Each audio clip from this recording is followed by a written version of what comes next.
அவங்க அம்மா அப்பா இருக்கிற காட்டுக்குள்ள ஒரு பூனை வந்திருந்தது. அந்த பூனை காட்டுக்குள்ள இருக்கிற எல்லா பறவைகளையும் ஒவ்வொன்னா வேட்டையாடி சாப்பிட்டுருச்சு.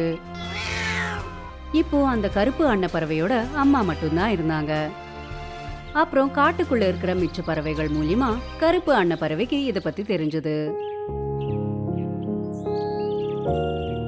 கருப்பு அன்ன பறவை, உங்க காட்டுக்குள்ள ஒரு கெட்ட பூனை வந்ததுன்னு கேள்விப்பட்டேன்.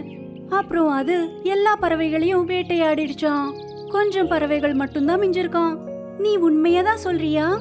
இது நிஜம்னா இப்படிப்பட்ட கஷ்டமான நேரத்துல நான் என் குடும்பத்தோட இருக்கணும். கருப்பு அன்ன பறவை பறந்துகிட்டே அவங்க அம்மா கிட்ட போச்சு.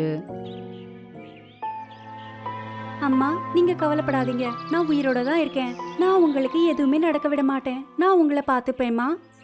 கண்ணு, உன்னோட அப்பாவையும் தம்பியும் அந்த கெட்ட பூனை கொன்னிடுச்சு. இப்படி சொல்லி அவங்க அம்மா அழுதுட்டு இருந்தாங்க. இத பார்த்து கருப்பு அன்ன பறவை அவங்க அம்மாவை கட்டி அணைச்சுக்கிட்டான். நீங்க கவலைப்படாதீங்கம்மா, உங்களோட இன்னொரு பையன் உயிரோட தான் இருக்கான். நான் உங்களை என் கூட கூட்டிட்டு போறேன். வாங்க, நாம இந்த காட்டை விட்டுட்டு இன்னொரு காட்டுக்கு போயிடலாம். அந்த இடத்துல எனக்குன்னு ஒரு வீட்டை கட்டிக்கிட்டேம்மா.